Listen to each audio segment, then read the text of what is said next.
안녕하세요. 박찬호 전문가입니다. 오늘의 주제는 하락 시그널 포착, 급락장세 대응 전략은 여기에 대해서 설명드리겠습니다. 끝까지 시청 부탁드리겠습니다. 국내 증시가 지금 현재 많이 흔들렸는데요. 지금 현재 코스피 시장은 3085.90포인트로 마이너스 2% 넘게 하락을 했고요. 코스닥은 964.44포인트로 마이너스 1.62% 하락 흐름을 보였습니다. 이렇게 금요일장에서 흔들렸던 이유는요, 금리 상승에 대한 부담감이 일단은 작용을 했고요. 그리고 이제 증시 가격이 그동안 많이 올랐고, 또 신흥국, 여타 다른 증시보다 우리나라의 코스피, 코스닥 시장이 많이 올랐기 때문에 거기에 대한 차익 매물이 나와서 우리 국내 증시가 많이 하락했다고 보고 있습니다. 또 수급적으로 보면은 외국인들, 기관들 코스피 시장과 코스닥에서 양매도를 많이 했기 때문에 수급적으로 매도세 강화로 인한 하락 흐름이 이어졌습니다. 특히 기관은 코스피 시장에서 1조 4,147억 원어치를 순매도했습니다. 일단 외국 기관들의 이 매도 흐름을 잠깐 살펴보면은 지금 현재 연기금을 기준으로 해서 엄청나게 많은 매도세를 강화시키고 있습니다. 투신권도 마찬가지요. 이렇게 연기금이 많은 양의 매도 물량을 쏟아내는 이유는 여러분들도 아시다시피 연기금 같은 경우는 대체 투자를 지금 현재 진행을 하고 있습니다. 그러다 보니까 이 국내 주식 비중을 많이 줄이고 있죠. 아직도 연기금은 꽤 많은 금액을 더 매도할 것으로 예상이 되고 있고요. 기관에서 투신권의 매도세도 강화되는 이유 중에 하나가 개인들이 펀드 자금을 빼서 지금 직접 투자로 전환하고 있기 때문에 투신권 같은 경우는 이제 운용사들이 많죠. 네, 그래서 이제 이 운용사의 펀드 자금 유출이 지금 투신권의 매도세를 강화하는 원인이 되고 있습니다. 수급적으로의 봤을 때 기관의 매도세는 당분간 이어질 것으로 보고 있고요. 한국인의 수급적인 부분은 환율의 문제에 영향이 있습니다. 자, 다행히 이제 환율이 이런 흐름을 한번 좀 체크를 해 보시면요. 아직까지는 1,100원을 원달러 환율이 1,100원을 돌파하지는 않았습니다. 근데 이제 1,100원을 돌파 안착을 하게 되면은 조금 더 이 환율의 상승 압력이 작용할 것으로 보고 있습니다. 현재까지는 환율이 가파르게 상승하지 않는다면은 외국인의 자금 유출은 그렇게 심하지 않을 것으로 보고 있습니다. 지금 현재 외국인 입장에서 봤을 때는요, 한국의 그 증시가 좀 많이 올랐을 뿐이지 기업들의 수출이 늘어나고 있고 또 반도체 업황이 호조세로 전환이 되고 있습니다. 그 다음에 조선 분야에서도 LNG 같은 고부가가치선의 수주를 한국의 조선업체들이 계속하고 있고요. 그 다음에 지금 현재 중국 경기가 지금 살아나고 있습니다. 일단은 중국에서는요, 철강 가격이 상승을 했습니다. 그리고 철강의 부분에 대해서 감산을 1% 정도 하게 되었는데, 이렇게 중국의 철강 가격 상승과 철강의 감산이 이루어지는 부분, 네, 이런 부분을 봤을 때 철강 가격이 당연히 상승을 하겠죠. 중국이 1% 감산을 해도 철강이 글로벌 상황으로 봤을 때 철강의 과잉 생산이 멈추거나 하락하는 현상이 보일 수 있다고 저는 생각이 되고 있습니다. 중요한 부분은 중국의 경기가 좋아지고 있다는 부분. 그렇다면 중국에 수출을 많이 하는 우리나라도 수출이 늘어날 수 있는 부분임을 체크할 필요가 있습니다. 이 우리 국내 증시가 하락했던 그런 그 우려감이 여전히 존재하고 있는 이유는 금리 때문에 그런데 이제 금리 인상이 된 건 아니고 금리 인상이 가파라질 수 있다. 그 시그널이 보인다. 이런 부분 때문에 국내 증시가 또 하락을 하게 된 원인이 되고 있는데 미국에서 이 강한 부양책을 펼치기 위해서는 채권을 발행을 해야 됩니다. 미국에서 채권 발행이 많이 될수록 채권 가격이 하락하겠죠. 채권 가격이 하락을 하게 되면 채권의 금리가 상승할 수밖에 없습니다. 그러면 채권 금리의 상승은 결국에는 시장 금리를 끌어올릴 수 있는 원인이 될 수가 있습니다. 그래서 이제 인플레이션 얘기도 지금 나오고 있고요. 그래서 결론적으로는 많은 자금이 시장에 풀렸고 그 막대한 유동성이 증시를 끌어올렸는데 그게 지금 독이 될 가능성이 높다. 이런 부분 때문에 시장에서 경고음을 계속 울리고 있습니다. 최근에 국내에도 지금 신용 대출이 많이 있고 또 돈을 빌려서 주식 투자를 많이 하고 있는데 이런 부분 때문에 신용융자가 안 되는 증권사들이 늘어나고 있습니다. 그만큼 많은 개인 투자자들이 신용을 풀로 쓰고 또 젊은 사람들은 연끌까지 해가지고 주식 투자에 올인하는 이런 부분. 네, 그래서 증시에 과열 시그널도 나왔습니다. 하지만 증시가 급락을 하냐? 저는 그렇게 보지는 않습니다. 여러분들이 증시 급락에 대한 시그널을 꼭 아셔야 되는데 저는 먼저 아까 말씀드린 대로 환율 부분, 네, 여러분 환율을 꼭 체크하셔야 되는데 환율이 만약에 급등을 하게 되면은 이게 이제 증시 급락의 원인이 될 수도 있습니다. 그래서 첫 번째로 환율을 좀 보시고요. 두 번째는 중국 증시를 잘 살펴보셔야 됩니다. 중국 증시 보셨을 때 중국 상해지수 급락 안 나왔죠?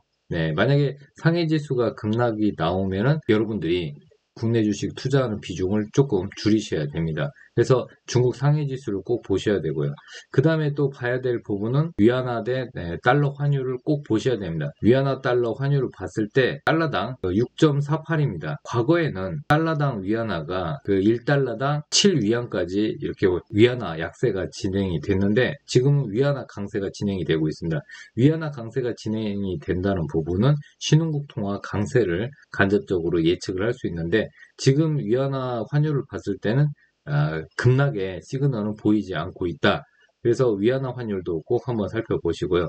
그 다음에 또 봐야 될 해외 지수 중에 하나가 대만의 가권 지수입니다. 물론 이제 대만도 금요일날 조정을 보였지만은 그동안 대만 지수도 굉장히 많이 올랐습니다. 대만의 가권 지수가 급락을 하게 되면은 우리나라 쪽 IT 쪽 관련돼서 삼성전자랑 대만하고 경쟁하고 있는 IT 섹터 부분이 영향을 좀 받을 수 있는데 중요한 거는 대만은 자동차, 철강, 조선, 화학 이런 쪽을 빼고는 우리나라하고 산업 구조가 굉장히 유사합니다. 특히 IT 쪽에서는 그렇죠. 반도체하고 IT 부품 쪽에서는 대만의 그 증시 상황이 우리 증시 쪽하고 좀 비슷하다 이렇게 보시면 됩니다. 그래서 대만의 가권 지수를 꼭 보실 필요가 있고 또 중요한 게 있죠. 여러분들 대표적으로 보시면은 미국 증시 당연히 체크를 해야 됩니다. 하지만은 다우 지수를 봤을 때도 지금 현재 다우가 21선을 전혀 이탈하지는 않았어요. 잠깐 찍고 반등했을 뿐입니다. 그래서 제가 봤을 때는 종가 기준으로 다우 지수가 21선을 이탈하지 않으면 큰 문제가 없다. 이렇게 말씀을 드리고 싶고요. 그 다음에 이제 또 나스닥 쪽을 한번 보도록 하겠습니다. 나스닥 쪽은 테슬라뿐만 아니라 좀 애플, IT 섹터가 좀 많이 포진되어 있는데 보시다시피 이쪽 나스닥 지수도 큰 문제는 없습니다. 그래서 이 종가 기준에 이 21선 부근 21선이면 나스닥은 12,890포인트입니다. 12,890포인트를 종가 기준으로 이탈하지 않는다면 일단 우리 증시도 큰 문제가 없습니다. 또 S&P도 한번 봐드리도록 하겠습니다. 자, S&P 쪽도 마찬가지입니다, 여러분. 미국 증시는 다우, 나스닥, S&P 500 같이 그렇게 움직임이 그렇게 이질적이지가 않습니다. 그래서 보시면은 이 S&P 500도 역시 3,744포인트 이탈하지 않으면은 큰 문제가 없다. 종가 기준으로 다우, 나스닥, S&P 500, 21선 이탈하지 않으면은 큰 문제가 없다. 네, 이렇게 말씀드리고 싶습니다. 다우 쪽은 21선 부근이 3545포인트 이탈하지 않으면 된다. 그래서 아까 말씀드렸던 대로 국내 원달러 환율 꼭 체크하시고요. 두 번째는 아까 말씀드렸던 위안화 환율, 그리고 중국 상해지수, 그리고 대만의 가권지수, 그리고 미국의 다우, 나스닥, S&P 500 이 지수를 일단은 파악을 하신다면은 급락을 했을 때 여러분들이 시장이 급락을 하고 있고 앞으로 하락 쪽에 무게를 두고 있다. 이 부분의 시그널을 알 수가 있는 겁니다. 그래서 일단 간단히 여러분들 쉽게 제가 풀어서 말씀을 드렸습니다. 자, 그리고 지금 현재 이 시장의 수급을 한번 간단히 제가 살펴봐 드리도록 하겠습니다. 자, 지금 현재 코스피 쪽 개인이 1월 11일부터 그러니까 이제 이번 주였죠. 1월 11일부터 15일까지 개인이 코스피 시장에서 9조 8천억 원어치를 샀고요. 코스닥에서는 11일부터 15일까지 7,330억 원어치를 순매수를 했습니다. 반면에 이제 코스피 시장에서 기관이 엄청나게 팔았는데, 기관이 이렇게 매도를 했을 때 연기금과 투신 쪽이 대량으로 매도를 했습니다. 연기금은 어차피 대체 투자를 확대한다고 해서 국내 증시의 비중을 계속 줄인다고 이미 발표를 했고 11월부터 이 흐름은 이어지고 있습니다. 지금 현재 투신권은 펀드 자금을 운영하고 있는데 개인 투자자들이 펀드에서 자금을 빼서 직접 투자로 지금 전환을 하고 있기 때문에 역시 펀드 환매에 따른 자금 유출로 투신권도 계속해서 매도를 할 수밖에 없는 상황입니다. 그래서 이런 이 매도 흐름은 당분간 이어질 가능성이 높다. 이렇게 말씀드리고 싶습니다. 그리고 이제 또 한 가지, 이번 주에는 좀 말도 많고 탈도 많았던 삼성전자부터 잠깐 말씀을 드리면, 삼성전자, 현대차 그룹주, 셀트리온 3인방 이렇게 세 섹터 그룹이 이번 주에 하락을 좀 했습니다. 특히 삼성전자 같은 경우는 많은 개인 투자자들이 지금 보유를 하고 있는데 9만원 이상에서 많이 진입을 한 것 같습니다. 10만원 간다는 얘기가 있었기 때문에 9만원에 진입을 했는데, 일단은 삼성전자 같은 경우는 잠시 조정이 나온다면은 8만 5천원 정도까지 살짝 밀릴 수도 있습니다. 그렇다면은 제가 봤을 때는 조정이 나왔을 때 삼성전자도 역시 분할 매수 관점에서 보시는 게 낫겠죠. 그 다음에 이제 현대차 쪽을 한번 보겠습니다.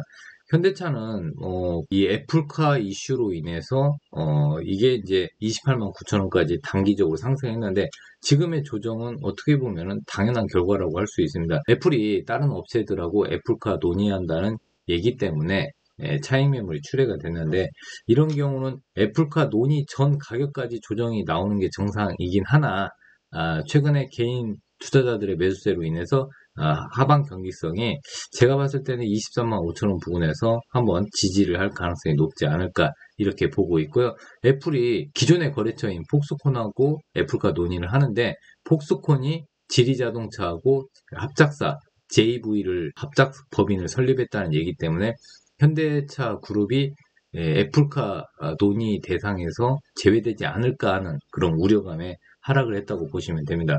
자, 또 현대모비스 같은 경우는 저희가 회원 가족님들이 수익을 내고 매도를 했는데, 저희는 35만원에서 38만원 사이에서 분할 매도 전략을 취했습니다. 그래서 다시 진입을 한다면은 조금 더 지켜봤다가 최적의 매수 타이밍 때 진입을 하려고 하는데, 일단은 다음 주는 32만원 부근에서 지지 테스트를 할 것 같습니다. 그래서 32만원 부근 지지가 된다면은 또 반등 가능성이 있겠죠. 그래서 현대모비스는 32만원 부근을 일단 보시는 게 좋을 것 같고요. 자, 셀트리온 부분 먼저 말씀드리면, 셀트리온은 저희 바닥권에서 저점을 이었을 때 깨지 말아야 될 선을 일단은 깼습니다. 34만원에서 35만원 부분을 깨지 않았으면 했는데 깨졌죠. 그러면서 이제 32만 9천원까지 떨어졌습니다. 일단은 중요한 가격대 부분을 봤을 때, 일단 31만 8천원에서 32만원 부근에 가격 지지가 한번 있어야 추가적인 하락을 막을 수 있다고 보고 있습니다. 그래서 셀트리온은 32만원 정도 하방 지지력 테스트 성공 여부를 체크하시면 될 것 같고요. 그 다음에 이제 셀트리온 헬스케어를 한번 보시면은, 셀트리온 헬스케어도 역시 셀트리온 같은 그룹주기 때문에 좀 떨어지고 있습니다. 이렇게 셀트리온 그룹주들이 하락한 이유는 레키로나주에 대한 실망감 때문에. 그런데 그 코로나19 항체치료제 레키로나주가 일단은 통계적 유의미성의 미확보, 그리고 앞으로 실적이 조금 더 생각보다 가파르게 상승하지 못할 것 같다는 실적 한계, 이런 부분 때문에 지금 현재 셀트리온 그룹주들 하락 흐름을 보이고 있습니다. 일단 가격적으로는 지금 제가 보는 가격은 13만 5천원 부근이 반등이 나오는 포인트인데, 물론 이제 13만 5천원까지 떨어지진 않을 수도 있습니다. 하지만 만약에 13만 5천원까지 조정이 나온다면 그 자리에서는 좀 분할 매수 관점에서 보셔도 되고, 셀트리온 그룹주들이 반등할 수 있는 이유 중에 하나는 첫 번째, 지금 현재 에보비의 휴미라 유럽 출시 이슈가 있고요. 두 번째는 트룩시마, 허주마, 램시마 또 램시마 SC 제형 실적이 그래도 견조합니다. 특히 램시마 SC 제형 같은 경우는 집에서 수요가 가능하기 때문에 이 램시마 SC 제형에 관련된 매출과 또 미국 시장에서 트룩시마 굉장히 실적이 좋아지고 있는데 이런 부분들이 셀트리온 그룹주들을 다시 반등의 모멘텀이 되지 않을까 보고요. 또 마지막으로 셀트리온 그룹은 올해 3사 합병이 있죠. 그러니까 셀트리온 헬스케어, 셀트리온 제약이 합병 가능성이 있습니다. 이런 모멘텀이 아직까지는 살아있기 때문에 기술적 반등은 가능하다 이렇게 보고 있습니다. 자, 그리고 최근에 이제 KB를 중심으로 해서 은행주들도 상승 흐름을 보였는데 이거는 이제 금리가 상승 가능성이 높다 이래서 은행주들, 금융주들 이렇게 상승 흐름을 보였는데 최근에 이제 금리 상승이 일단은 당장은 이루어지지 않고 좀 제한적이다 이런 얘기 때문에 지금 조정을 보이고 있습니다. 자, 그리고 최근에는 이제 아모레퍼시픽을 봤을 때 중국 관련주들 이번 주 내내 굉장히 좋았습니다. 그렇죠? 대표적인 그 화장품 대장주격인 아모레퍼시픽이 한 주 동안의 상승률이 굉장히 좋았습니다. 중국 관련주들도 계속 보셔야죠. 왜 그러냐면 포스트 코로나 이후에 사람들의 억눌렸던 활동 이런 부분이 이제 확대되면은 화장품 수요도 늘어나고 또 여행 수요도 늘어나고 이제 소비 심리가 살아날 것으로 보고 있으면은 또 옷, 화장품, 그 다음에 또 활동하면은 또 여행, 항공, 그 다음에 카지노, 또 면세점 이런 쪽이 강하지 않겠습니까? 중국 소비재 관련주, 화장품 관련주들은 계속해서 관심 있게 보시는 게 좋고요. 지금 시장의 흐름은 지수 관련주보다는 지금 지수가 이제 조정권에 있기 때문에 지수 관련주보다는 순환매 장세가 계속 이어지면서 소형주들, 테마주들, 예를 들어 테마주에서는 정치 테마주가 되겠죠. 그리고 또 정부에서 수소 경제 관련해서 계속해서 정책적으로 수소 에너지 정책을 밀어붙이고 있기 때문에 수소차, 수소 에너지 관련주, 수소 충전소 관련주들을 계속해서 보실 필요가 있습니다. 이렇게 테마주들이 계속해서 순환매할 장세가 당분간은 이어질 것으로 보고 있습니다. 그래서 지수 관련주보다는 중소형 테마주 위주로 좀 보시는 게 좋을 것 같다. 그리고 많이 올랐지만은 2차전지나 전기차나 수소차 그리고 이제 그동안 많은 개인 투자자분들이 예를 들어서 이 많은 개인 투자자분들이 이런 CS 윈드나 동국 SNC 같은 풍력 발전 관련주들을 많이 보유하시고 또 손실을 보고 계신 분들이 많은데 예를 들어서 조 바이든 대통령의 취임식이 1월 20일 정도 있을 예정이니까 제가 봤을 때는 한 번 정도는 풍력이나 태양광 이런 친환경 에너지 관련주들 기술적으로 반등 한번 나오지 않을까 이렇게 보고 있습니다. 순환매 차원에서 한 번 정도는 반등이 나올 수 있다. 이렇게 보시면 될 것 같습니다. 그리고 금리의 가파른 상승은 그렇게 크게 일어나지 않을 가능성이 높아요. 왜 그러냐면은 파월 연준 의장이 일단은 코로나19 완화 전까지는 테이퍼링이 시기상조다 이런 얘기를 하고 있습니다. 일단은 양적 완화를 당분간 지속 유지해야 할 가능성이 높다고 얘기하는데 이번에 이제 그거는 1월 27일 정도 1월 27일 날 미국 FOMC에서 공식화될 얘기입니다. 그래서 1월 27일 날 FOMC 회의 결과를 여러분들 확인할 필요가 있죠. 그래서 제가 봤을 때는 다음 주가 이제 일단은 증시 하단의 지지력을 테스트하는 구간이고 증시가 다시 턴하는 부분은 1월 27일 FOMC 회의 결과를 놓고 결정될 것으로 보고 있습니다.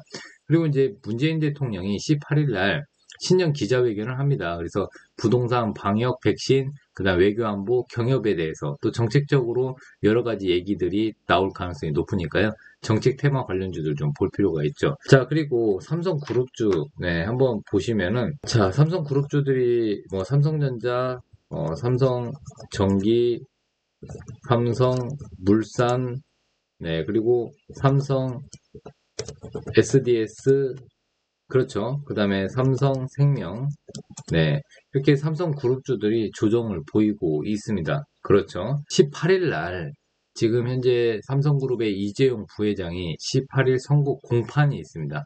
양형 결과에 따라서 주가 변동성이 있겠죠.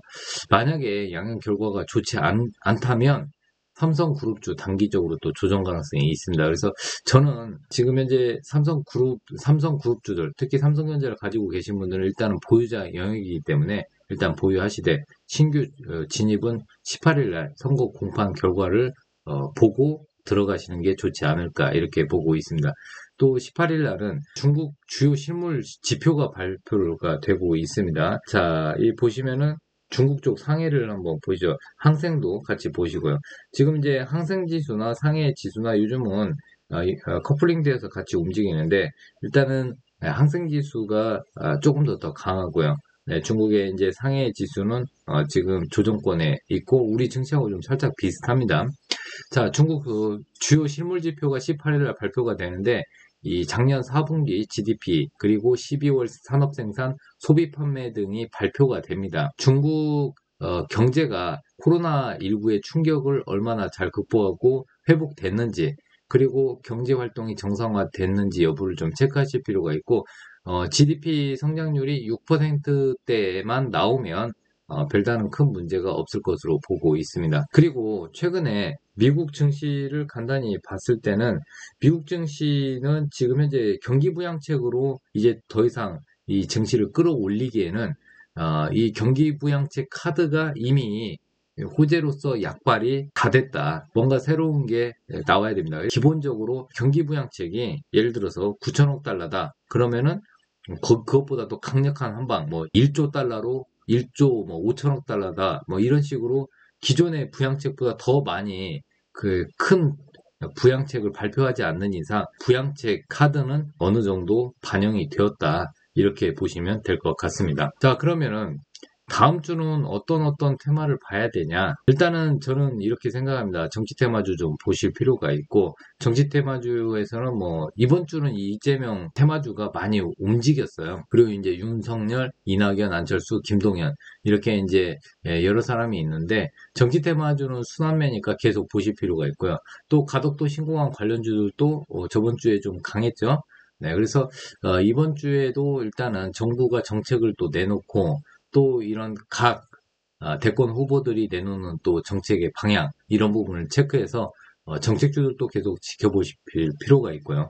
또 수소차 관련해 가지고는 이 바이든 행정부하고도 또 부각될 수 있습니다. 친환경 이슈가 있고요. 또 어차피 탄소 제로 정책은 이 바이든 행정부에서 또 주 테마이기 때문에 이런 수소차 관련 그리고 뭐 풍력, 태양광 이쪽은 계속해서 보실 필요가 있습니다. 그리고 중국 경제 지표가 발표되니까 중국 관련주들 계속 보실 필요 있죠. 특히 화장품하고 면세점, 카지노 쪽은 계속해서 보실 필요가 있습니다. 면세점도 지금 현재 호텔신라나 뭐 신세계 이런 면세점 관련주들 지금 그렇게 크게 움직이지 않았는데요. 한번 차트 한번 보실까요? 보시면은 지금 이 호텔신라나 신세계의 움직임은 그렇게 크지는 않아요. 네, 호텔신라 한번 차트 한번 보겠습니다. 네, 이 보시면은 그다지 뭐 이렇게 바닥에서 그렇게 크게 상승은 안 했지만 점진적 우상향이 예상이 됩니다. 신세계도 마찬가지고요. 그래서 이거는 이제 다음에 또 자세히 다루겠지만은 지금 많이 오른 주식보다는 아직 좀 덜 오른 주식을 좀 관심 있게 보시고요. 어차피 순환매입니다. 네, 지금 자금은 넘쳐나고 있고 충분한 유동성이 공급되고 있기 때문에 이런 유동성 장세에서는 여러분들 뭐 너무 큰 걱정하지 마시고요. 지금 저번 주에 좀 조정이 나왔고 또 금요일 날 급락 흐름을 보였다고 해서 많은 분들이 걱정하고 계시는데요. 여러분들 너무 걱정하지 마세요. 네, 이 하락 시그널은 아까 간단히 말씀드린 대로 환율 그리고 위안화 환율 그리고 중국 증시 그리고 대만의 가권 지수 또 중요한 게 이제 미국 증시인데 다우, 나스닥, S&P 500 네, 아직은 21선 이탈하지 않았기 때문에 큰 문제가 없을 것으로 보고 있습니다. 오늘은 여기까지 말씀드리고요. 또 다음 기회에 또 종목에 대해서 자세히 말씀드리고요. 또 다음 주에 꼭 봐야 될 섹터와 종목은 다음 시간에 또 말씀드리도록 하겠습니다. 여러분 구독, 좋아요, 알림 설정 꼭 부탁드리겠습니다. 여러분들의 구독, 좋아요, 알림 설정은 저에게 큰 힘이 되고 있습니다. 다음 기회에 또 더 좋은 종목으로 찾아뵙도록 하겠습니다. 감사합니다.